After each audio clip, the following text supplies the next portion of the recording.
Inshallah. Bismillahirrahmanirrahim. Alhamdulillah wassalatu wassalamu ala Rasulillah wa ala alihi wa sahbihi ajma'in. Binabati ko yung mga mahal na kapatid, kababayan ng pagbati ng Muslim.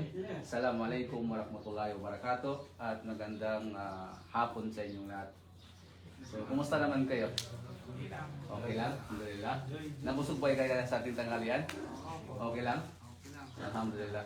Pangalawa, nagpapasalamat kami sa inyo mga mahal na kababayan kasi kayo ay nagpa-unlock sa aming paanyaya na kung saan ay dumalo sa ating pagtitipon upang tayo ay mapag-usapan natin ang patungkol sa Islam. At ang target natin dito, yung kabilang buhay. Kasi ang Islam, kaalaman ito sa mundo at kaalaman sa kabilang buhay. Naniniwala ba kayo na may kabilang buhay? Diba? Lahat tayong mamamatay. At doon sa kabilang buhay, doon tayo babangonin muli, bubuhayin muli upang tayo ay tatanungin. No?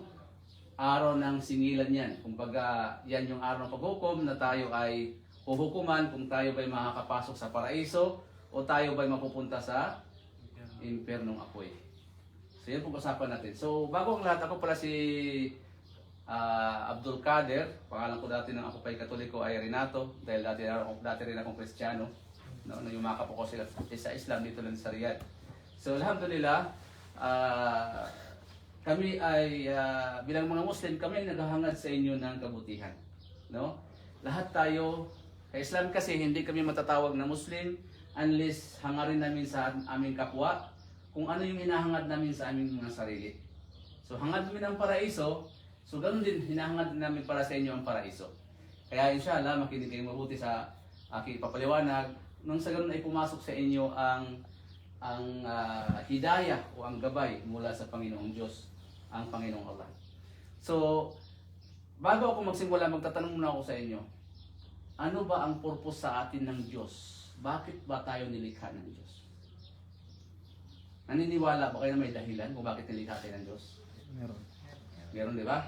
So magbigay kayo sa akin ng dahilan, yung tumpak na sagot, kung anong dahilan kung bakit nilikha tayo ng Diyos. Baga sharing tayo ng kaalaman dito. Nilikha ba tayo para kumain, matulog, magtrabaho? Hindi, di ba? Nilikha para magsamba. Nilikha para magsamba sa kanya. sumamba. Si brother, tama yung sagot niya. Pero ang sagot ko ang tanong ko para sa kanila, pero obviously sagot ko lang. Nilikha tayo upang sumamba. Hindi tayo mismo ang dapat magsabi, bagkus ang Diyos mismo ang magsasabi. Doon sa banal na Quran, sinabi ng Diyos o ng Panginoong Diyos, ang Allah, "Wa ma khalaqtul jinna wal insa ila liya'budun." Ibig sabihin sa Tagalog, sabi ng Panginoong Diyos, at hindi ko nilikha ang mga engkanto. Naniniwala ba kayo sa engkanto? May mga engkanto na hindi nakikita. Hindi tayo nakikita sila. Pero alam natin may engkanto, di ba? Nilikha din sila ng Diyos o ng Allah, no? At ang sangkatauhan. Tayong mga tao, nilikha rin tayo ang dahilan, yung sinabi ni brother, upang sambahin natin ng Diyos. So, ito ang reason mga kapatid kung bakit tayo nandito umiral sa mundong ibabaw para sumamba tayo sa Diyos. Ito ang dahilan kung bakit nilikha tayo. Marami sa mga tao, hindi nila alam kung ano ang dahilan. Akala nila, nilikha tayo para magparami na lang, magpakasaya, mag-asawa, makipagtalik, magkaanak, no? Pagdating ng sahod, magpadala. Yun ang inisip niya. Pero, ang purpose sa ating kapatid ay nilikha tayo ng Diyos upang sumamba sa Kanya. Ngayon, kung yan ang dahilan na nilikha pala tayo ng Diyos upang sumamba sa Kanya, merong malaking tanong doon. Meron tayong pananagutan sa Diyos. Meron tayong pananagutan sa Kanya kapag hindi tayo sumamba sa Kanya. Kaya ang pinakamataas na aral dito sa pananampalatayang Islam, yung pagsamba, dapat ilaan mo lang sa tunay na Diyos. Huwag kang sumamba sa kapwa nilikha. Kasi kapag nilikha ang sinamba mo, hindi mo sinamba ang tagapaglikha, sayang lang ang pagsamba mo. Hindi niya tatanggapin niya. Nakuha yung punto mga kapatid? So, sa Islam, ang pinakamataas na aral dito, ang sumamba lang tayo sa nag-iisang Diyos na lumikha sa atin. No? Dahil ito ang kautusan ng Diyos. Maski doon sa 10 Commandments, sa 10 utos ng Diyos. Sino nakaalala sa inyo? 10 Commandments. Yung unang utos doon, pinakamataas. You shall not kill. Ha? Thou shalt not kill. Bawal pumatay. Tama yung pero sa panglimang, ano yun, antas ng sa 10 Commandments. Yung una, ang pinakamataas na hiningi ko dito. Walang Diyos, walang Diyos na ibang sasambahin kundi ako lang. Oh, tama yun. Mashallah. Yun ang unang kautusan. Sabi ng Diyos doon, ako ang inyong Diyos, Panginoon. Huwag kayong magkakaroon ng ibang Diyos maliban sa akin. Malinaw na sinabi ng Diyos, ng tagapaglikha. Huwag kayong magkaroon ng ibang Diyos maliban ako. Maliban lamang sa akin. Pero mga kapatid, ano ang ginagawa ng mga tao ngayon? Kung ating pagmasdan, reality, yung mga Buddhist, sino ang sinamba nila? Yung mga Inchik. Si Gautama Buddha. Si Buddha isang tao. Di po ba? Yes. Sa panahon ni Buddha, hindi siya nagsabi na sambahin niyo ako. Hindi. Si Buddha ay matuwid na tao. Pero nung namatay si Buddha, ginawa ng rebulto. No? Bumulong ang Satanas sa mga tao na yan ang Diyos namin. Sambahin niyo yan. Hanggang ngayon, sinamba si Buddha. Nakikita niyo sa templo ng mga Chinese, nandun yung larawan ni Buddha. Bit-bit mga bata. Di ba? Karkarga bata, yun ang kanilang sinasamba. O, dumako naman tayo sa atin sa Pilipinas na lamang. Sa bansa nating mahal na Pilipinas. Karamihan sa mga tao doon sana sumamba. Pag sumamba, gagawa ng rebulto. Imahin, krus na nakalipa. Doon na nagsusumamo, umiiyak. Namamanata. Kumukuha ng panyo, pupunas-punas sa rebulto. Kung saan yung sakit niya, doon ipupunas din. Siya na humihingi ng awa at tulong, doon na sa rebulto. Nasaan yung pagsamba sa nag-iisang Diyos? Nawala na. Di ba? Kaya mga kapatid, ang pinakapangulong utos ng Diyos sa 10 Commandments ay yung pagsamba lamang dapat sa Kanya lang. Di ba? Sa pangalawang utos doon, sinabi din, huwag kang gumawa ng mga larawang inanyuan. Ano yung larawang inanyuan? Na inukit. Copy. Yung mga rebulto, di ba? Oh. Na inyong paglilingkuran, maging ito sa ilalim ng tubig, sa ibabaw ng kalupaan at kalawakan, ako ang Panginoon ninyong Diyos na mapapanibughuin. Yan yung pangalawang utos sa 10 Commandments. Naninibugho daw ang Diyos kapag tayo ay sumamba ng iba. Naranasan niyo ba kapatid magsilos? Oh. Di ba, boyfriend ninyo, may kapiling na iba, sweet na sweet. Di ba, nakakaramdam tayo ng silos? Nagkakaroon tayo puot, galit sa loob ng ating puso. Ganon din ang Diyos, kapatid. Ganon din ang Panginoong Allah. Nilikha niya tayo upang sumamba sa Kanya, pero pagdating sa pagsamba, doon na tayo sa kahoy, sa bato, sa imahe, nagsipanahan ng pagsamba. Kay Jesus, kay Maria, nasaan yung pagsamba sa Kanya? Nawala na. Kaya naninibugo siya, gumawa siya ngayon ng impyerno, para yun ang kasasadlakan ng mga tao na ayaw sumamba sa tunay na Diyos. Bakit may impyerno? Kasi doon ilalagak yung mga tao na suwail, ayaw sumamba sa tunay na nag-iisang Diyos. Diba? So, sa Quran kapatid, sinabi ng Panginoong Allah, wa'budullaha wa la tusriku bihi syai'ah. Dito sa Quran at sa Biblia parehas. Dito sa Quran sinabi ng Diyos ang Allah, sambahin niyo lamang nag-iisang Diyos ang tagapaglikha si Allah at huwag na huwag kayong magtambal sa pagsamba sa Kanya. Naintindihan kapatid yung pagtatambal? Yung kumilala ka pa sa iba o magdasal ka pa sa iba maliban sa Kanya na lumikha sa atin. Kaya ang pinakamalubhang kasalanan mga kapatid na dapat matanggal sa ating puso, sa ating paniniwala, na hindi mapapatawad ng Diyos o ng Allah, isa lang. Na kapag namatay ang tao sa ganitong kalagayan, hawak niya ang paniniwalang ito, at kinamatayan niya, na hindi siya nakapagbalik loob sa tunay na Diyos, Allah, ang kanyang kahihinatnan ay ang apoy sa impyerno. Dapat malaman natin kapatid kasi bakit? Kapag hawak natin ito, paano pag namatay tayo? Hindi natin alam kung kailan tayo mamamatay, di ba? Meron manakalam sa atin kung kailan tayo mamamatay? Wala. Paano kung hawak natin ito? Hindi na tayo natutulog tayo, hindi na tayo nagising. So, alam natin dapat anong kasalanan ito kapatid? Ano yung pinakamalubhang kasalanan na hindi mapapatawad ng Diyos na lumikha sa atin? Kasi iba yung sinasamba. Hindi isa lang yung kumbaga hindi diretso ba? Malapit-lapit yung sagot mo bro. Anong kasalanan na hindi kayang patawarin ng Diyos? Yung Pumatay. Pumatay. Yung pumatay, kapatid, kapag nagsisisi ka ng tapat na pagsisisi sa Diyos, mapapatawad. Pero itong isa na ito na hindi alam ng mga tao, magsinungaling, kasalanan din yan, pero mapapatawad yan kung ikaw ay tunay na nagsisisi at hindi mo na ulitin yung pagsisinungaling mo. Mayroon lang isa. Yun, si Mario, nakuha ni Brother Mario, Masya Allah. Yun, pagsamba sa mga huwad na mga Diyos. Ha? Ano yung huwad ng mga Diyos? Diyos-Diyusan. Hindi totoong Diyos. Parang bahay-bahayan, hindi totoong bahay. Tao-tauhan, hindi totoong tao. Ang pinapatakwil dito, Diyos-Diyusan. Ha? Yung Diyos-Diyusan, hindi totoong Diyos. Kasi bakit? Maraming Diyos, kapatid. Pero yung tunay na Diyos, isa lang. Ang Diyos ng mga Buddhist, si Buddha. Diyos ng mga Hindu, baka, elepante, di ba? Diyos ng mga sa atin sa Kristiyano, si Jesus. Maria, ina ng Diyos.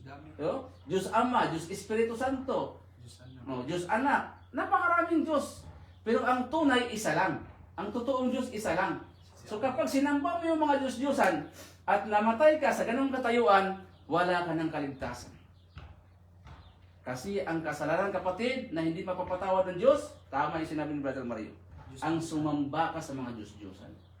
Anong patunay natin? Sinabi ng Panginoong alas Quran, Inna Allaha la yagfiru ay yusraka bihi wa yagfiru maduna dhalika liman yasha. Ano ibig sabihin? Sabi ng Panginoong Diyos, katotohanan, birili, na binigyan niya ng talagang matigas na na hindi ko mapapatawad ang kasalanang pagtambalan ako sa pagsamba. Pagtambalan, yung sumamba ka ng iba pa. Sumamba ka kay Maria, kay Jesus, sa mga propeta, sa mga taong matutuwid. Sumamba ka sa larawan, sa imahin, kay Maria, sa baka, kung sino man mga nilikhang bagay. Kapatid, yung nilikha, iba ang nilikha, iba ang tagapaglikha. Kapag ang sinamba mo ay nilikha, tulad natin, nilikha tayo, Diyos-Diyosan yung sinamba mo. Ha? Kaya sabi ng Allah, وَيَغْفِرُ مَدُونَ ذَلِكَ لِمَنْ يَشَاءُ. Pinapatawad ng Panginoong Diyos, ng Allah, ang kasalanan maliban sa pagtatambal. Pumatay ka man, kung pinagsasihan mo ito, nagsinungaling ka man, nangarunya ka man, mapapatawad din kapatid kung gustuhin ng Allah. Pero ang pagtambalan siya sa pagsamba, yun ang kasalanan hindi niya mapapatawad. So kapag hawak natin, kapatid, yung kasalanan ito ngayon, sa pagkakataong ito, dapat alisin na natin yun. No? Kasi ang buhay hindi natin hawak, mga kapatid. Sino nakaalam sa inyo kung bukas buhay pa tayo? Si Allah. Wala, ang Allah lang nakaalam. Kaya nga sabi ng Panginoong Allah, وَمَا تَدْرِ نَفْسُ مَذَا تَكْسِبُ غَدًا. Sabi ng Panginoong Diyos, ang Allah, walang sinuman sa inyo na may buhay ang nakakaalam kung ano ang mangyayari sa kanya kinabukasan. Totoo yan. Minsan may natutulog, hindi na nagising. Diba? Binangungot siya, hindi na nagising, namatay siya. وَمَا تَدْرِ نَفْسُ بِأَيِّ أَرْضٍ تَمُوتُ. At wala rin nakakaalam sa inyo na may buhay kung saan kayo lugar mamamatay. Hindi natin alam kung saan tayo mamatay. Dito pa sa Saudi, sa Pilipinas pa, o sa ibang lugar pa. Ano? Ang Allah lang ang nakakaalam dito, kapatid. Kaya bago tayo bawian ng buhay, kapatid, dapat bumalik tayo sa pagsamba sa tunay na Diyos. Kung tunay tayo na naniniwala na may araw ng paghukom. Kasi ang impyerno, kapatid, nakakatakot.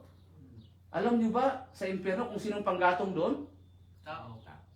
Masya Allah, sino nasa tao? Brother, sino una? Sa impyerno, ginagatungan ito. No? Ano ang panggatong sa atin sa pag nagluluto tayo ngayon? Kahoy. Sa probinsya, kahoy, di ba? Gagatungan para... Gasto. Oo. Gasto, kahoy, di ba? Sa impyerno, hindi. Tayo. Ang panggatong doon, yung tao na sumasamba sa mga Diyos-Diyosan.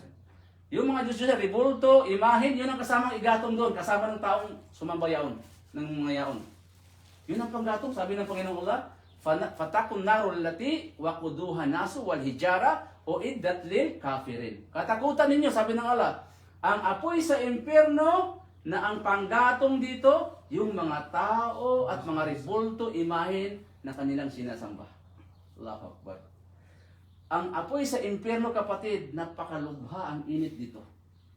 Yung init natin dito na ating nasasirayan kapag may nasusunog na bahay, building, Sobra pa. singaw lang yan doon sa impyerno.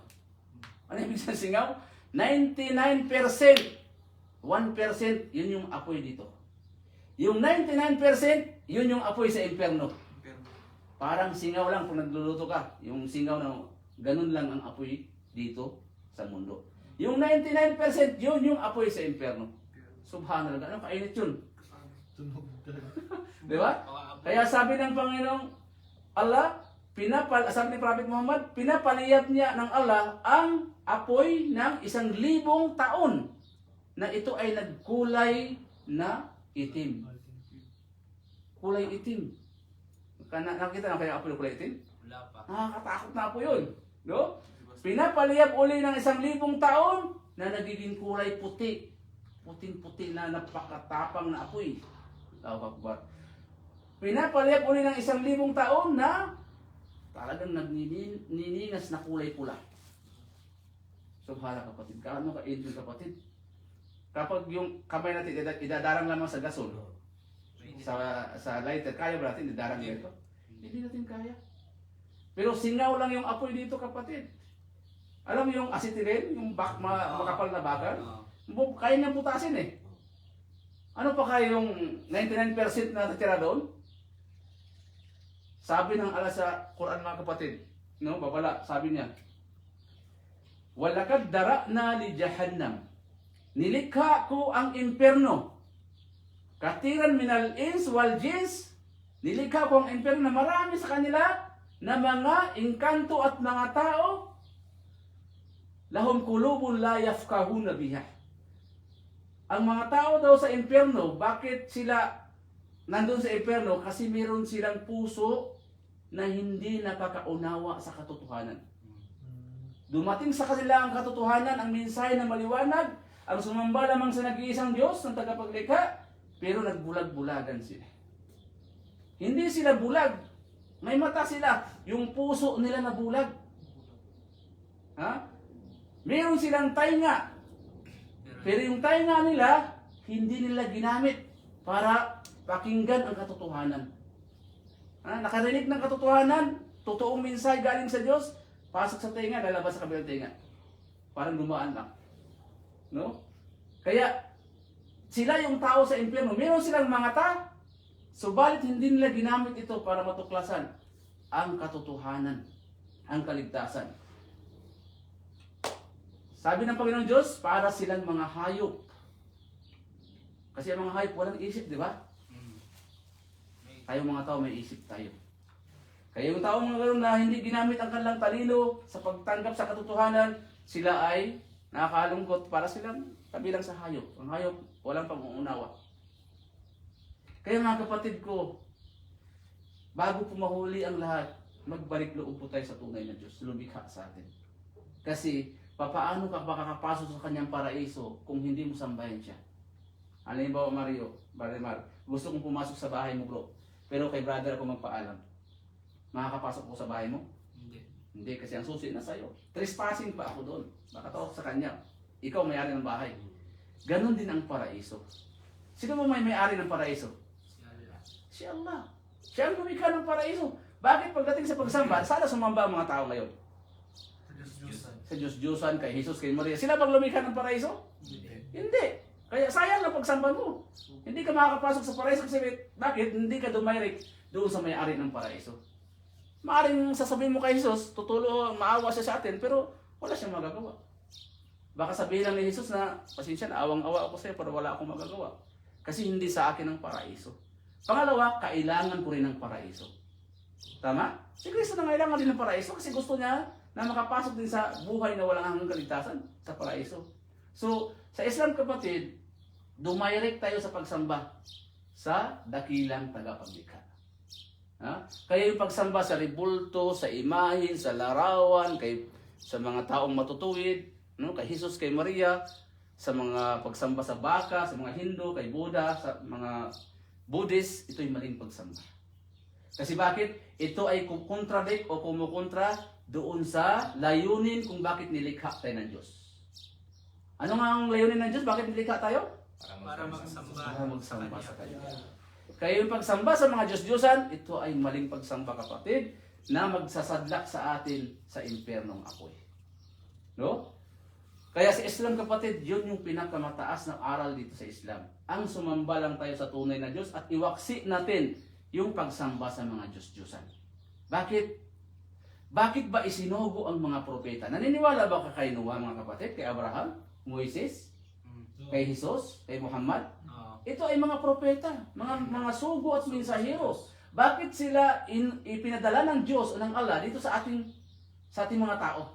Kasi may tiwala siya. Para magturo magturo sa atin, tama si Valer, para gumabay sa atin. Kasi mga propeta, sila ang daan, ilaw at katotohanan.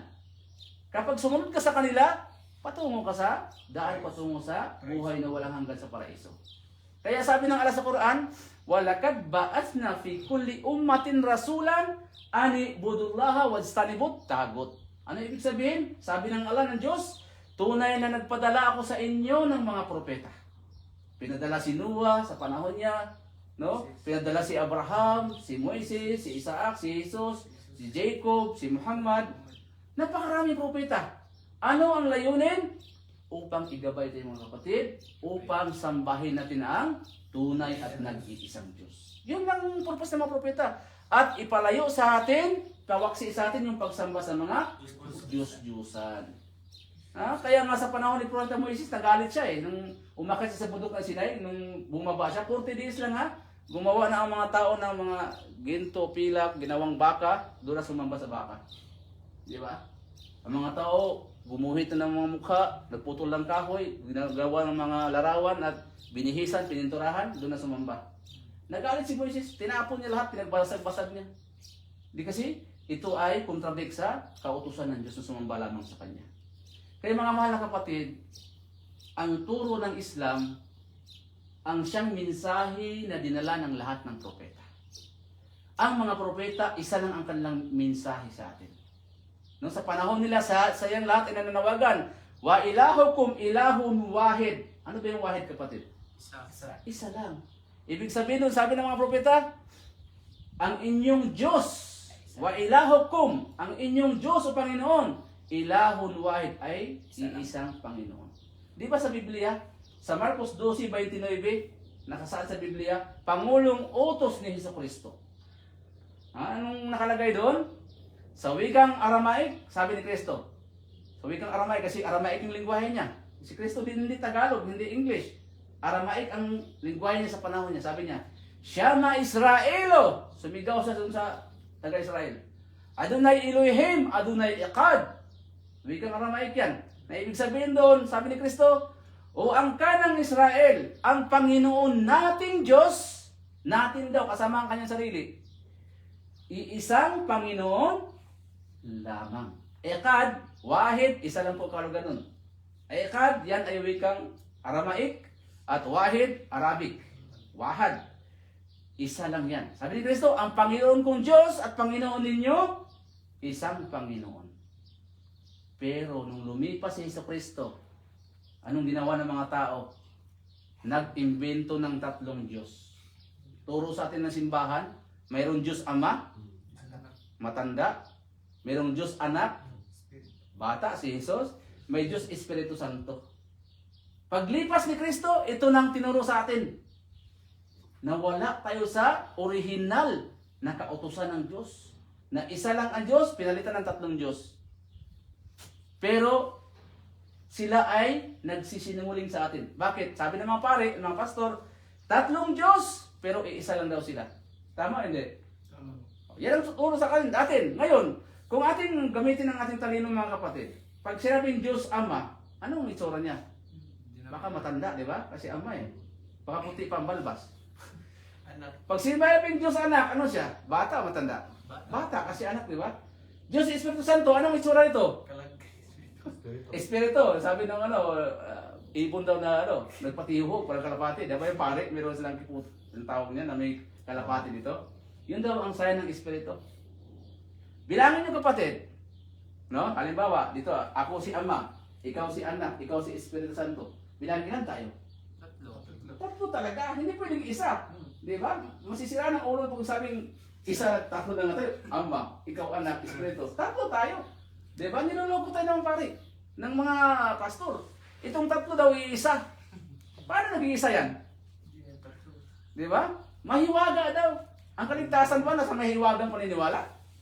Hindi. Kailangan talagang bukas ang kaisipan mo na doon ka sa tama. Kaya nga sa Islam, alhamdulillah, ang tao dito, ang mga Muslim dito, talagang dilat na sumusunod sa Islam. No? Walang paniniwala dito na hukus-pukus. Kaya pag sinabi ang isa ang Diyos, talagang iisa lang ang Diyos. Sabi ng Allah, Kul huwallahu ahad. Sabihin mo Muhammad na si Allah, iisa lamang. Wahid. Wahid, di ba? Ilan ba ang Diyos? Isa. Tama ang sinabi ng Diyos, ang Allah. Sabihin mo Muhammad, ang Allah ay, ang Diyos ay iisa lamang. Kaya kung pagka mayroong relihiyon na nagtuturo na ang Diyos ay 3, 4, 5, maling paniniwala yung kapatid. Kasi ang tunay na paniniwala, sabi ng Diyos, isa lang ang Diyos. Pangalawa, Allahus Samad. Ang Diyos daw na tagapaglikha, si Allah, ay As-Samad. Siya ang walang pangangailangan. Naniniwala ba kayo mga kapatid, ang Diyos ay nangangailangan sa atin? Hindi. Makapangyarihan siya eh. Di ba?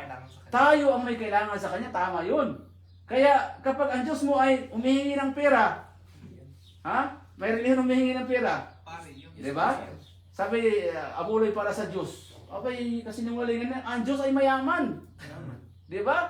Huwal gani. Siya ang mayaman. Siya ang nagbibigay sa atin ng ating pangailangan. Di ba?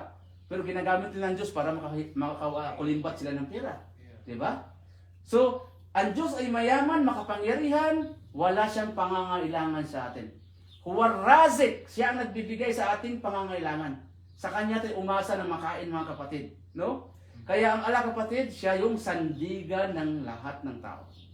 Diba? Sumamba ka man sa Kanya, hindi mo madagdagan ang Kanyang kadakilaan. Hindi ka man sumamba sa Allah, sa Diyos, hindi mo rin mababawasan ang Kanyang kadakilaan. Tama? Tama. At siya ay hindi namamatay. Kapatid, ang Diyos kailanman hindi namamatay. Kapag mayroong relihiyon na nagtuturo sa inyo na ang Diyos ay namatay, piki na relihiyon yan. Bakit?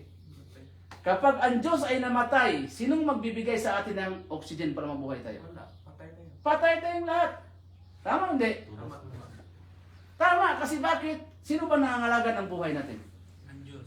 Ang Diyos, si Allah. Eh kung namatay siya, Patay din tayo. patay din tayo, malaglagan yung araw, mga bituin, mga buwan dyan, bagsak sa atin lahat yan, guguho lahat, wala mga ngalaga eh. Kaya yung paniniwala na Diyos ay namatay, ito ay maling paniniwala.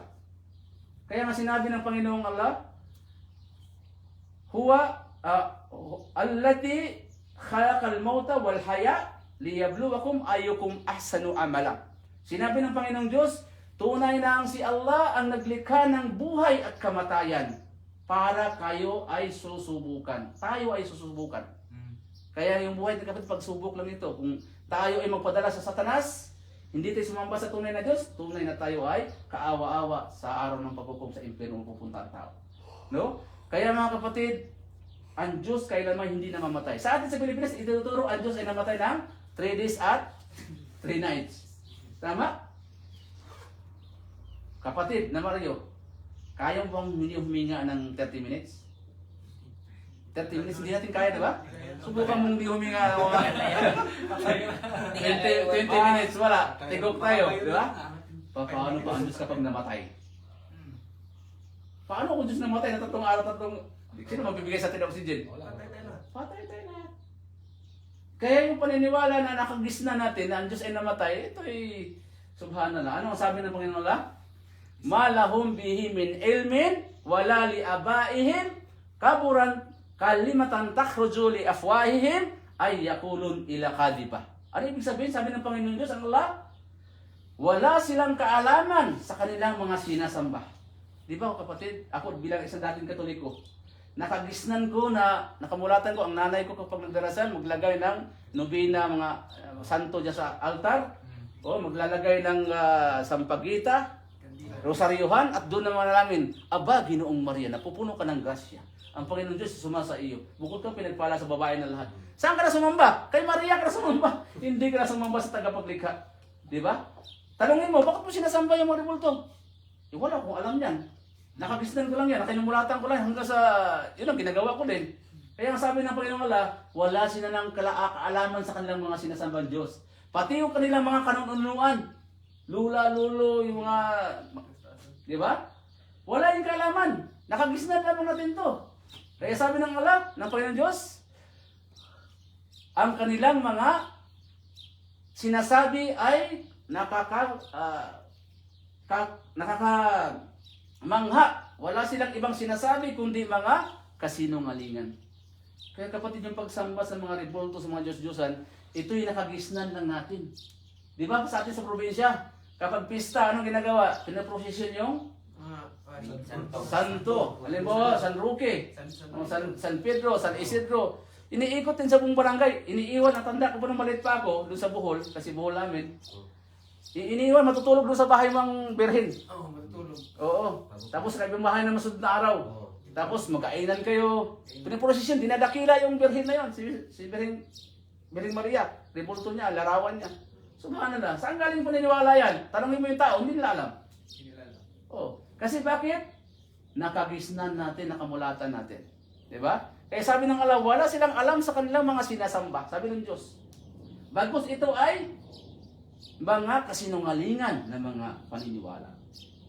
Kaya nga kapatid, subhanallah, ang Islam talagang ginagabay ang tao sa matuwid, sa makatuwirang paniniwala, na hindi isalungat sa ating katalinuhan. Diba? Kaya sabi ng Allah, hindi siya, kul huwalahud Allahu samad, lam yalid walam yulad. Ang Diyos kapatid na si Allah, hindi rin siya nagkakaroon ng anak. Sa atin sa Kristyanismo, itinuturo na ang Diyos ay nanganak. Tama hindi? Tinuturo, di ba? Ngayon, kapag ang Diyos ay nanganak, halimbawa lang para maintindihan natin, ang kalabaw kapag nanganak, ano ang kanya magiging anak? Kalabaw. So dalawang kalabaw na. Di ba? Oh. Kapag ang pusa manganak, anong anak? Pusa. Hindi maring manganak ng aso. Pusa, di ba? Kapag ang Diyos ay nagkaroon ng anak, ano ang kanyang magiging anak? Diyos din. Diyos. So ilan na ang Diyos? Dalawa. Na. Diyos na amahan, Diyos na anak. Dalawa na. So, ilan ba talaga ang Diyos? Tunay. Isa lang. Bakit dalawa na? At mangyayari yung anak din niya, pag lumaki yan, magkaasawa yan, magkaanak din. Ano ang tawag dito? Tatlo. Diyos Apo. Oh, hindi na titigil yan. Diyos Apo sa tuhod, Diyos Apo sa talampakan, hanggang sa isang barangay ng Diyos. Di ba? Parang pamilyang Diyos na. Parang tayo, pamilya, may nanay tayo, may tatay. Ganun ba ang Diyos? Dadami?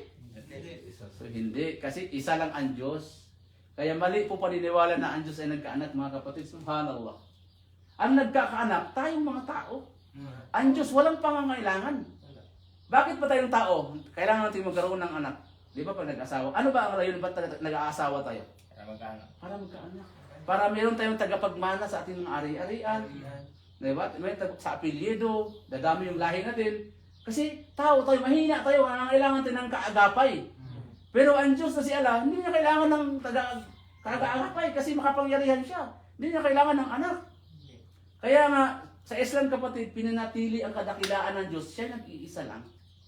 Ha? At hindi rin siya nagkakaroon o hindi siya pinanganak at hindi siya ipinapanganak. Meaning, ang Diyos kapatid, walang magulang. Kasi pag may magulang ang Diyos, may nauna pa sa Diyos? Oo. Sino bang nauna? Tao o Diyos? Diyos! Eh, ang iba naniniwala na ang Diyos ay may magulang. Tulad si Kristo. Diyos daw, pero may nanay. Diyos ano yun? Di ba? Sino bang nauna? Si Jesus o si Maria? Si Maria. Si Maria, eh paano nangyari si Maria? Tao, Diyos yung anak niya, paano nangyari nauna yung tao? Pwede ba, Brother Mario, ikaw nauna sa nanay mo? Baliktad ng mundo. Nanay muna, bago yung anak. No? Pero ang paniniwala sa atin, tinunod ng pare, nauna si Maria na tao, pinanganak niya ang Diyos. Di ba? Mali, kasi bakit ang Diyos, siya ang nauna dito. Ha? Bago likhain yung mundo na ito, siya ang naglikha nito. Nandito na siya. Sa turo ng Islam, 50,000 years. Ha? Imagine, 50,000 years.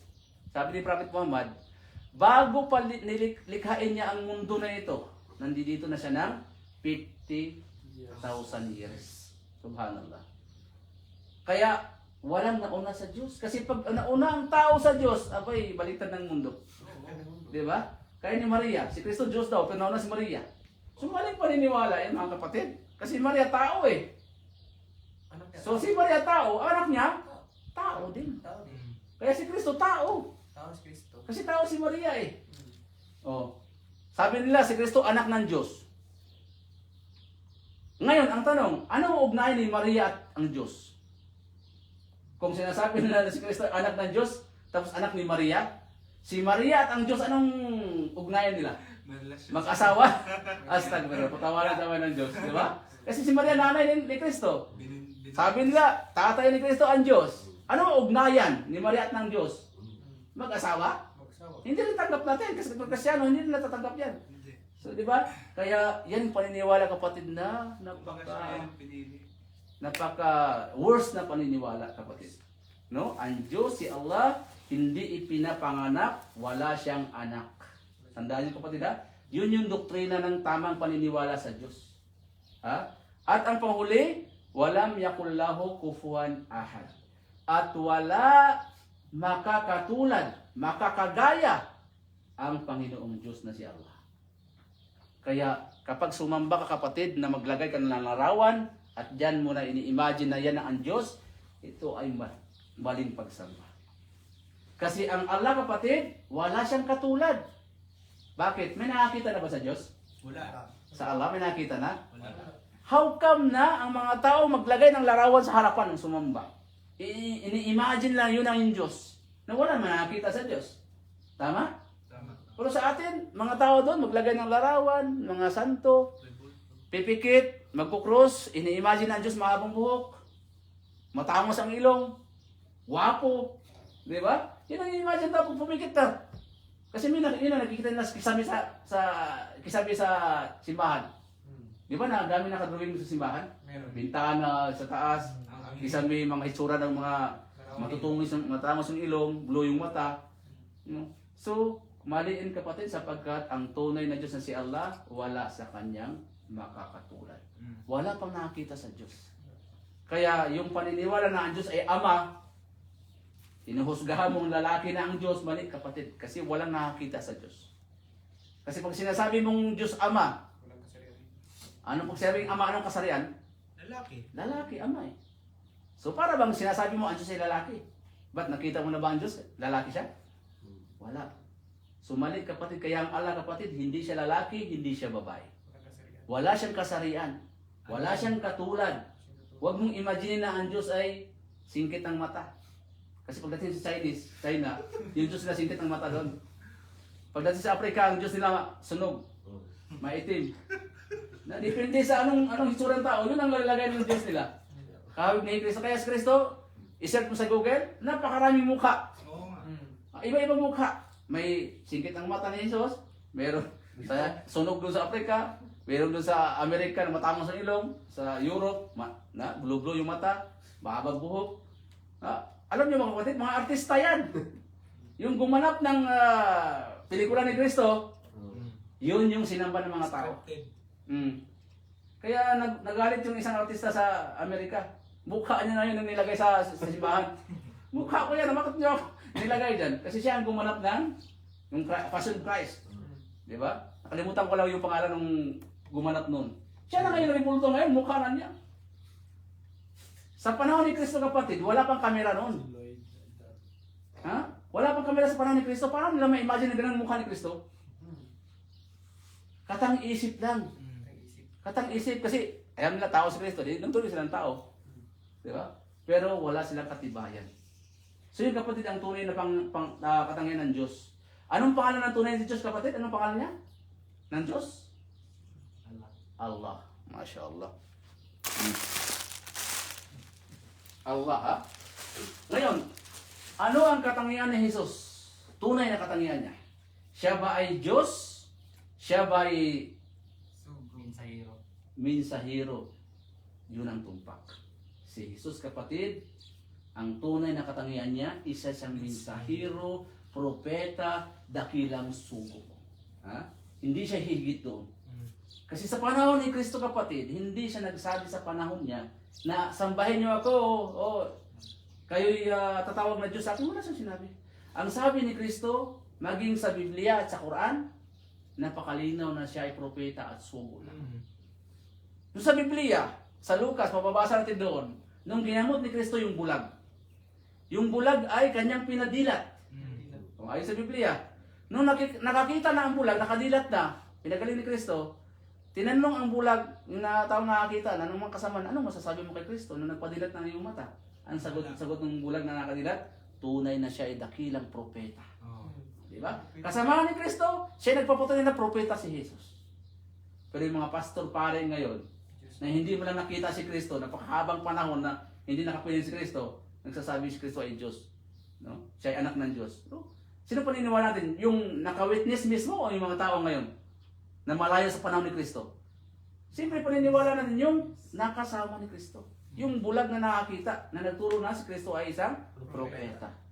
No. Sa Quran, mababasa din natin. Bakit natin pinaniwalaan sa Islam na talagang si Kristo ay propeta? Dahil mababasa sa Quran na sinabi ni Allah. Nung maliit pa si Kristo, nagpamalas na siya ng himala. Nung sanggol pa lang siya. Nung siya ay kapapanganak pa lang ni Birheng Maria, kasi si Birheng Maria, ayaw nakalagay sa Quran, nandun siya nanganak, pumunta siya sa malayong lugar sa disyerto para hindi siya magambala ng mga tao. Nung nakapanganak na siya, siya ay bumalik sa kanyang lugar. Karga-karga na si Kristo, Jesus Christ. Ang pangalan niya sa Islam ay Isa ibn Maria. Nung pitpit na si Isa o si Jesus, sinalubong siya ng mga Hudyo, ng mga kababayan ni Maria. Sabi ng mga Hudyo, "Oh Maria, Mariam, anong nangyari sa'yo? Paano ka nagkaroon ng anak? Na ikaw ay isang babaeng mahinhin. Ang mga magulang mo ay matutuwid na mga tao. Leader sa atin, mga relihiyon. Paano mo nagawa ang pangangalo niya?" Kasi pinagkabalan si Maria na nangalo niya siya. Bakit? Nagkaanak siya eh. Wala na siyang asawa. Wala siyang boyfriend. So, sabi ni Maria, hindi siya nagsalita. Anong ginawa ni Maria? Inilapag niya ang bata sa duyan. Sabi ni Maria, tinuro ang sanggol. No, sa Quran nakalagay, "Fa'asyarat ilay." Itinuro ni Maria ang sanggol. Ngayon, sabi ng mga tao, "Kaifa nukalimu man kana fil mahdi sabiya?" Sabi ng mga tao, paano namin kakausapin ang sanggol na nasa duyan na hindi naman marunong magsalita yan? Di ba? Bagong panganak, magsasalita na ba yan? So, nagpamalas ng kamangamanghang gilalas na mga himala si Kristo, nagsalita siya. Sanggol pa lang siya, namumula-mula pa. Kapapanganak pa lamang. Sabi ni Kristo, sumagot siya, ayon sa Quran, sabi niya, "Qala inni Abdullah." Biglang nagsalita ang sanggol. "Inni Abdullah." Sa Tagalog, ako ay tunay na lingkod ni Allah. Lingkod ako ng Diyos. Alipin ako ng Diyos. "Ata'ani al-kitaba wa ja'alani nabiyya." Sabi ni Kristo, sanggol pala, sabi niya, ako ay hinirang ng Allah, ng Diyos, bilang isang propeta. Hinirang daw sa propeta. "Wa ja'alani nabiyya." "Ata'ani al-kitab," binigyan ako ng aklat. Si Kristo daw, binigyan daw siya ng aklat ng Allah. Anong aklat ito? Yung Ebanghelyo ni Kristo. Sa Arabic, Injil. Sa English, Gospel of Jesus Christ. Binigyan ako ng kapahayagan, Ebanghelyo, hinirang ako, ginawa ako bilang propeta. Kaya sanggol pa, nagulat yung mga tao, paano nagsalita ang sanggol? Na propeta pala ito. So ang mga tao ay nagmulumihan. Paano nangyari yung sanggol? Nakamanga, bagong panganak eh. Yun yung unang himala ni Kristo sa Quran. No? Kaya sinabi pa ng Allah sa Quran, "Mal Masihu Isa ibn Maryam ila Rasul." Si Jesus daw, sabi ng Diyos, ng Allah, ay hindi hihigit bilang isang sugo at propeta lamang. Hindi na siya hihigit, kapatid. Diba? Sabi pa ng Allah, "Kad kana min qablihi rasul." Marami ang propetang nauna pa kay Kristo. Nauna si Solomon, si David, si Moises, di ba? Mga propeta ito. Mensahero sugo. Nauna si Moises, si Abraham, si Isaac, si Noah. Napakaraming propeta. Sabi ng Panginoong Allah, "Kana yakulani ta'am." At si Kristo at si Maria ay kapwa nangangailangan ng pagkain. Kumakain ba si Kristo, kapatid, si Maria? O hindi siya kumakain? Kumakain, nakakalinaw. Pag hindi sila kumain, katulad natin, manghihina din sila. Di ba? Pag hindi makain, manghihina tayo. So, ito yung nagpapatunay, kapatid, na si Maria at si Jesus ay tao lamang tulad natin. Kumakain. Ang Diyos ba, kapatid, kumakain? Hindi, kasi ang Diyos walang pangangailangan. Kaya si Kristo, kung ating pansinin yung kanyang katayuan, hindi siya pwede maging Diyos. Kasi kumakain siya. Di ba? Sabi pa nga sa Biblia, lumipas ang 8 araw, siya ay tinuli. Ang Diyos ba ay tuliin? Kalapastangan ito kung ang Diyos tutuliin. Oo. Allahu Akbar, di ba? Kaya doon pala sa pagtutuli, hindi pwede maging Diyos si Kristo kasi tutuliin ba yung Diyos? Nakakaano naman, nakaka-insulto naman sa Panginoon Diyos na natutuliin siya. So, yun kapatid, si Kristo ay isang propeta, tao, sugo lamang siya. Kaya sabi ni Kristo na sa panahon niya, sabi niya, wa inallaha rabbi wa rabbukum fa'budu hada siratun mustaqim. Sabi ni Kristo. At katotohanan, ang Allah, ang aking Panginoon, inyuring Panginoon, ito ang matuwid na landas. Ano daw ang matuwid na landas, kapatid? Kapag ang ating Panginoon ay si Allah, ang nag-iisang Diyos. Yun ang matuwid. Kapag sinamba mo si Kristo, si Maria, mga ribulto, nandun ka na sa baluktot na daan. Mahuhulog ka na sa bangin sa impyerno. Kasi ang matuwid na landas, sabi ni Kristo, siratun mustaqim ay sambahin lang ang nag-iisang Diyos na lumikha sa atin, ang naglikha ng langit at lupa, siya si Allah. Kaya kapatid, si Kristo kapatid, no, sa panahon niya, napakasimple ang turo niya. Kung tayo daw ay naghahangad ng kaligtasan, sabi ni Kristo, eternal life, buhay na walang hanggan, itinuro sa atin ni Kristo. Paano kami makapasok sa buhay na walang hanggan? Tinanong si Kristo ng kanyang mga disciple. Sumagot si Kristo, ito ang buhay na walang hanggan. Itinuro niya sa taas, ang nag-iisang Diyos. Ang makilala kanila, ikaw ang tunay na Diyos. Kapag kinilala din kapatid, sabi ni Kristo, ang tunay at nag-iisang Diyos, siya lang ang kinikilala mo ng Diyos, sumamba ka sa Kanya, direct sa Kanya, meron kang buhay na walang hanggan. Meron kang eternal life. Meron kang paraiso. Lahat sure tayo din nalahangad ng paraiso, di ba? Oo. Meron ba sa atin dito gusto ng impyerno? Wala. Gusto tayo ng paraiso. Yung eternal life na mamuhay tayo ng maligaya sa kabilang buhay, sa paraiso.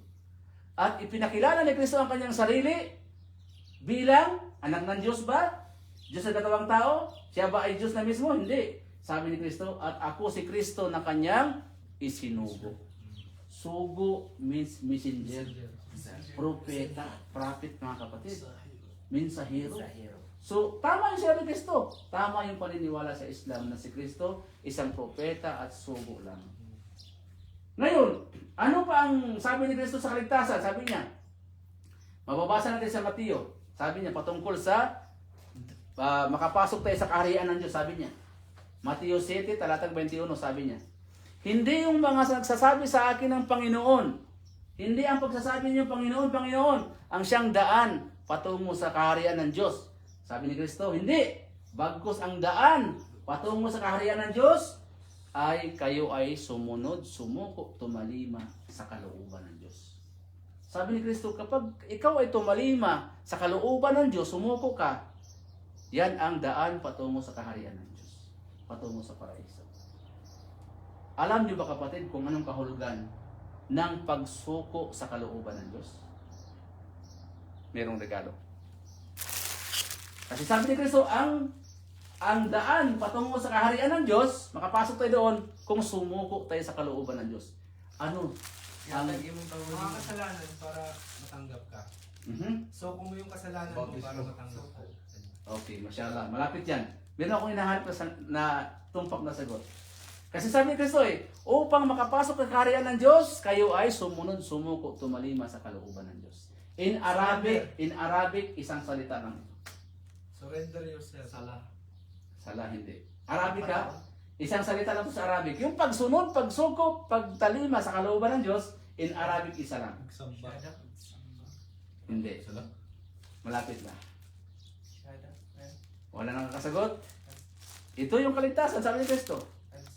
Sabi kasi niya, hindi yung pagtawag sa inyo ng aking Panginoon ang kaligtasan, hindi. Bagkus, ito ay makakamit ninyo kung kayo ay sumunod, sumuko, tumalima sa kalooban ng Diyos. Ang Arabic dito, isang salita lang. Tinatawag na Islam. Islam. Bakit? Ang Islam kasi, sa English, complete submission to the will of one God, the Almighty Creator. So sabi ni Kristo, mag-Islam kayo, yan ang kaligtasan sapagkat ang Islam, pagsunod, pagsuko, pagtalima sa kalooban ng Diyos. Di ba? Ngayon, ano naman ang tawag sa tao na isinuko niya ang kanyang sarili sa nag-iisang Diyos? Ang tawag sa kanya? Muslim. Muslim. Mashallah. Sino sumagot? Ikaw? Mashallah.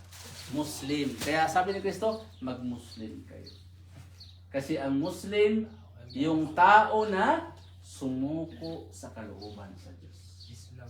Hindi yung narinig sa Pilipinas pag Muslim, ito yung mga nagpapasabog. Ang rebelde. Ito yung mga marami kong mag-asawa. Ito yung mga nagtitinda ng DVD sa sidewalk. Quiapo, Cubao. Di ba? Ito yung mga matatapang. Yun ang alam natin. Narinig sa mga balibalita. Kung sa Muslim. Pero hindi nila alam ang Muslim, Arabic na salita sa Tagalog, yung taong sumuko, sumunod, tumalima sa Diyos. Yun ang Muslim. Yun ang kaligtasan na itinuro ni Kristo. Papasok kayo sa kaharian ng Diyos kapag ikaw ay sumunod, sumuko, tumalima. Meaning, ang Muslim, siya yung doer. Siya yung gumagawa, tayong mga tao. Na sumunod tayo, sumuko, tumalima sa kalooban ng Diyos. Muslim yun. Yun ang kaligtasan na itinuro ni Kristo. Kaya payak na payak yung aral ni Kristo, kapatid. Ano ang turo ni Kristo? Walang kaibahan sa turo ng mga propeta na una sa Kanya. Na tayo ay kikilala lamang, sasamba lamang sa Allah. Allah ang nag-iisang Diyos. Kalakip dito yung pagsunod, pagsuko, pagtalima sa kalooban ng Diyos na si Allah. Yun yung kaligtasan, kapatid. So, napakalinaw, kapatid. Ang pagpasok sa Islam, walang maraming seremonya. Kasi sa ibang relihiyon, dadali ka sa dagat, ilulublog ka. Bago ka maging Kristiyano. Sa ibang relihiyon, dadali ka sa simbahan para wisikan ka. Diba? Para maging Kristiyano ka. Maghanap ka ng ninong-ninang. Maraming pakimkim, maraming seremonya. Minsan nagbabayad pa yung iba. Kapapasok mo lang, nagbabayad ka. Sa Islam, kapatid, walang maraming seremonya dito. Paano natin masamba ang tunay na Diyos? Paano natin makamit tayo ng kaligtasan, ang paraiso? Ang gawin lang natin ito ay tinatawag sa Arabic na shahada. Shahada. Shahada, testimony of faith. Tinatawag itong covenant. Ano yung covenant? Kasunduan between us and our Creator. Pagitan mo at pagitan sa Diyos na lumikha sa iyo. Na ikaw ay manumpa na wala kang sasambahin kundi ang lumikha sa iyo. Nag-iisang Diyos si Allah. Manumpa ka ng buong katapatan sa iyong puso na ikaw ay sasamba lamang sa nag-iisang Diyos. At pangalawa, sasaksi ka rin na si Muhammad at si Jesus, ano ang kanilang katangian? Propeta. Propeta, sugo lamang sila. Tao na katulad natin, na hinirang na propeta, sugo, minsahero lamang. Yun yung tinatawag na shahada, kapatid. Na kapag binanggit mo yon sa iyong dila at pinaniwalaan ang puso mo, yun na yung kaganapan na naging isang Muslim ka. Sumuko ka na sa kalooban ng Diyos. At ano ang reward sa iyo? Anong makukuha mo kapag sumuko ka na sa nag-iisang Diyos? Sabi ng Panginoong Allah sa Quran, ila man taba wa amana wa amila amalan salihan faulaika yubadilullahu sayiatihim hasana. Ano ibig sabihin, kapatid? Sabi ng Panginoon Diyos ng Allah, pag sinuko natin sarili sa tunay na Diyos, sabi ng Panginoon Diyos, Allah, maliban sa mga taong nagbabalik loob sa Allah, nagbabalik loob sa tunay na Diyos. Ibig sabihin, winaksi niya, inalis niya ang pagsamba sa mga Diyos-Diyusan at bumalik sa pagsamba sa tunay na Diyos. At naniniwala siya sa kaisahan ng Diyos, sa Allah. Siya lamang ang sinasamba niya nag-iisang Diyos. At siya'y gumawa ng mga mabubuting gawain. Kaya pagkatapos mag-Muslim, kapatid, hindi na nagtatapos doon. Doon tayo gagawa ng mga good deeds. Pagkatapos natin mag-shahada, mag-Muslim, gagawa natin ng kabutihan. No? Magdarasal na tayo ng palagian, no? 5 beses sa ating Panginoon. Meron ka ng ugnayan sa Kanya palagi, no? Connection. At kung meron ka ng kakayahan, tumulong ka sa mga mahihirap, di Diba yung zakah, yung mga ladies sa Islam, tumulong ka sa, kung wala ka naman, huwag kang, di ka obligadong tumulong. Kapag mayroon ka ng kakayanan, may nakita kang walang makain, bigyan mo. Gumawa ka ng kabutihan pagkatapos mong mag-Muslim. No? Anong reward natin? Sabi ng Panginoong Allah, yubadilullahu sayyiatihim hasana. Yung nagawa nating masamang gawain dati, before tayo nag-Muslim, ay papalitan ng kabutihan yun. Magiging mabuti na yun. So lahat ng ginawa mo, puting-puti na. Dalisay na kasi bakit? Pinapatawad na ng Allah yung nakalipas mong mga kasalanan. Sorry. Pinapatawad na ng Allah. Kung marami ka nagawang kasalanan, pero tunay yung pagbabalik loob mo sa Allah, sa tunay na Diyos, papalitan ng Allah ng kabutihan lahat yun. Sapagkat ang Allah, tunay na mahabagin, maawain siya. Kaya nga ang isang bagong yakap sa isang kapatid na Muslim, ang kahalintulad niya na para siyang bata na bagong silang. Yung kasi silang pa lang sa sinapupunan ng kanyang nanay, wala siyang bahid ng kasalanan. Halimbawa si Mario. Ilang taon ka na, Brother Mario? 39 po. 39. Alam mo, Brother Mario, kapag nagbabalik loob ka, tunay na pagbabalik sa loob sa nag-iisang Diyos, sa Allah, para ka ng bata na bagong silang ngayon. Wala kang kasalanan. Yung ating physical, di mababago yung edad natin, yung mukha natin. Pero yung spiritual mo, bro, para kang bata na bagong silang. Pangako ng Allah yan. Kasi bakit? Pinapatawad na sa atin yung ating nagawang kasalanan.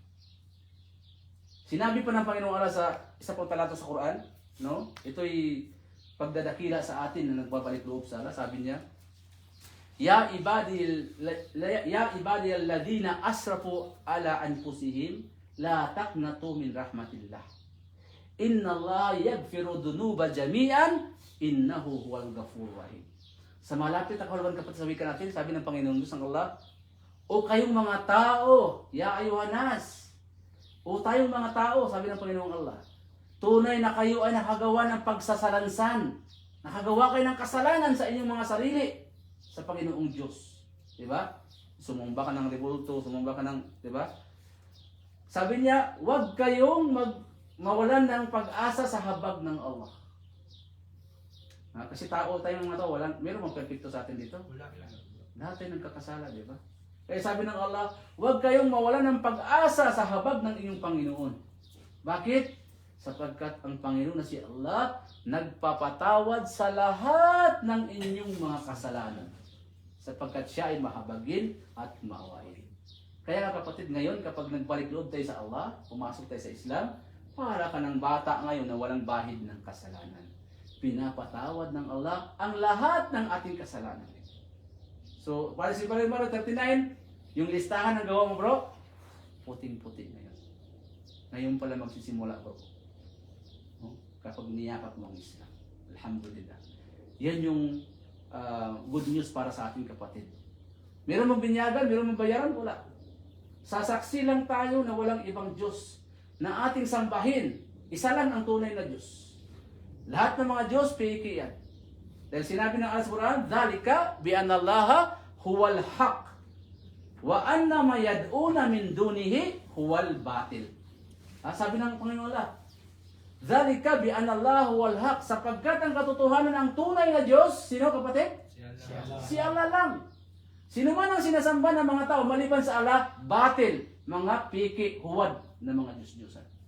Kaya nga pag nagsyahada tayo, asyhadu an la ilaha illallah, ibig sabihin, pinapatakwil mo lahat ang sinasambang huwad ng mga Diyos. Illallah. Ngayon, tatanggapin mo ngayon na si Allah lamang ang tunay na Diyos. Wala nang iba pa. No? Yun yung sinabi ng Allah, yubadilullahu sayyiatim hasanah. Pag ginawa mo yun, lahat ng nagawa mong kasalanan, papalitan ng kabutihan. Allahu Akbar. Di ba malaking good news sa atin mga kapatid?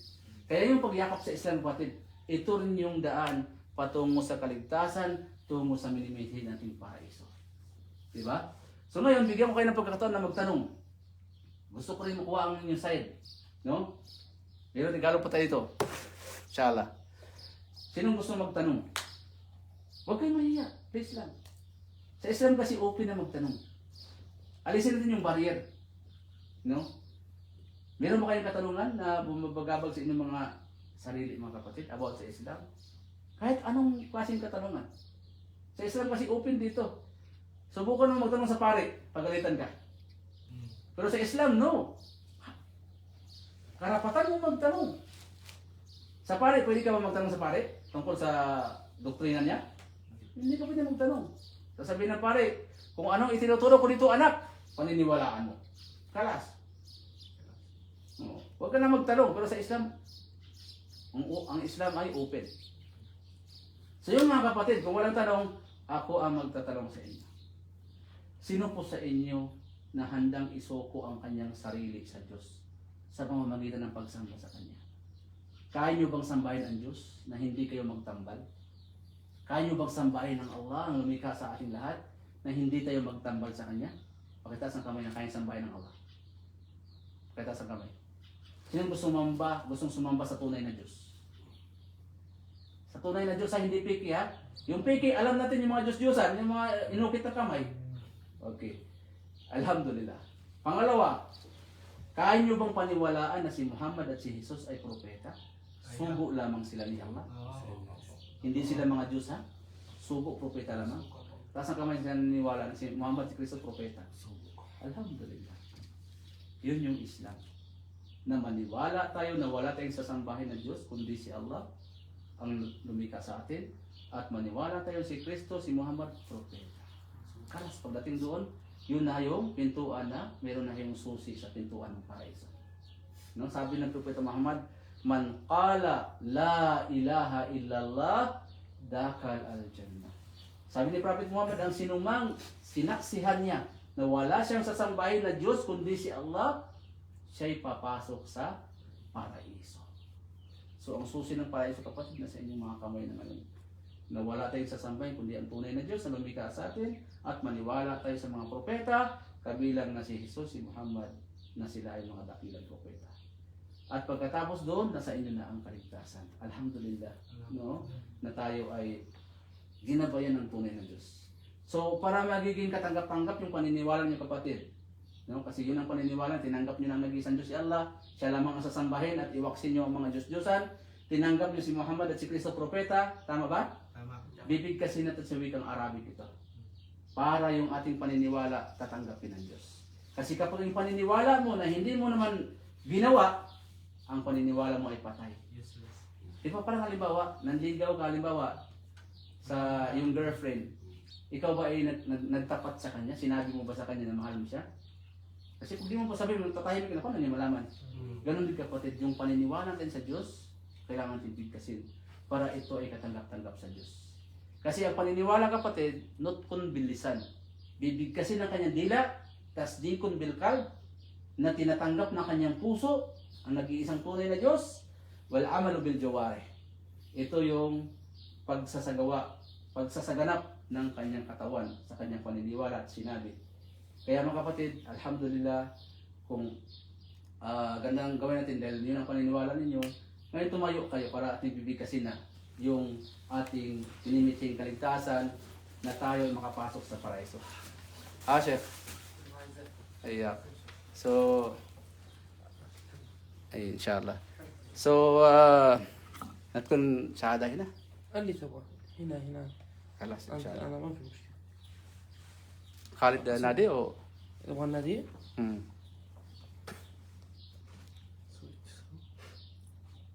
So yun, kapatid wallahi ako'y lubos na napapasalamat sa Panginoon ko, sa Allah, sapagkat kayo po ay kanyang ginabayan. Kasi ang gabay ng Diyos, kapatid, hindi niya basta-basta yung binibigay ito. Pinagabayan lamang ng Allah yung sinong kanyang naising gabayan. Sinabi ng Allah sa Quran, "Faman yahdihillahu bika." Sabi niya, ang sinumang ginabayan ng Allah sa pananampalataya niya, tunay na bubuksan ko ang puso niya upang tanggapin ang Islam. Allahu Akbar. Kaya napakalaking na pagpapala sa ating kapatid na nakilala natin ang tunay na Diyos. Nawa abutan tayo ng kamatayan na huwag tayong bumitaw sa paniniwala, pagsamba lamang sa nag-iisang Diyos. Tunay na ito yung kaligtasan natin. No? Tunay na ito ang paraiso na minimiti natin, yung makilala din ng nag-iisang Diyos. Sa Kanya lang tayo sumamba. Pag sumamba tayo, kapatid, pag manalangin ka, direct ka sa Allah, ha? Tanggalin natin yung pagsamba sa mga rebulto. Walang matutulong sa atin yan. No? Inungkit lamang ng kamay ng tao yan. Pagkusya ay panggatong sa impyerno. No? At inshallah, kala siya? ممكن أعمل مشكلة Alhin? Ante sa Wisara Tagalog? O English? O ano to? عربية أنت O hinadjuwa? Kali anay na. هنا خلاص Okay kapatid, itaas ang yung tuturo فيديو ninyo. ها Itaas yung tuturo ganito ha. Ito'y talagang katapatan na isa lang ang Diyos ha. Wala nang tatlong persona ha. Tanggalin natin yan. Isa lang ang tunay na Diyos. Saan siya? Nasa ibabaw ng kanyang nilikha. Kaya ginaganito natin ang ating kamay. Okay, sundan niyo ako na dahan-dahan ha. Ashhadu an la ilaha illa Allah wa ashhadu anna Muhammadan Rasul Allah wa ashhadu anna Isa Abdullahi wa rasuluh wa ashhadu al jannata haq wa nara haq. Okay, sa Tagalog kapatid, palubos yung maunawaan. Ako'y sumasaksi, sumusumpa na wala ng Diyos na tunay maliban kay Allah. Ako'y sumasaksi na si Muhammad ay pinakahuling sugo, huling propeta, lingkod ni Allah. Sumasaksi ako na si Jesus, anak ni Birheng Maria, siya ay isang sugo, isang propeta, lingkod ni Allah. Alhamdulillah. Sigaw yung kapatid, Allahu Akbar. Alhamdulillah, ang Allah ang dakila sapagkat kayo ngayon ay ginabayan na sa matuwid na landas. Welcome sa Islam mga kapatid. Alhamdulillah. Welcome sa Islam, mashallah. Ha? Ito yung tinatawag na buhay na walang hanggan, ha?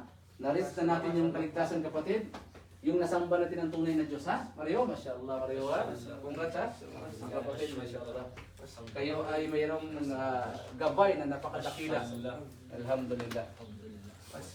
Alhamdulillah kapatid. Ngayon, alhamdulillah, الحمد لله ما شاء الله yun lang yung pagyakap sa Islam kapatid. At tinatanggap natin may nag-iisang Diyos si Allah at tinatanggap natin ang mga propeta, kabilang si Kristo at si Muhammad. After dito, nasa atin na yung tinatawag na susi ng paraiso. Hawakan nyo yan, huwag nyo bitawan yan dahil yan ang magliligtas sa atin. Itong paniniwala natin sa tunay at nag-iisang Diyos. No? So inshallah doon natin sa loob dahil tayo ay magsasala na. Turuan namin kayo paano maghugas, paano magdarasala. Dahil ngayon ay nag-adan na. So doon tayo sa loob inshallah. So welcome sa inyo mga kapatid ha. Welcome sa pananampalatayang Islam.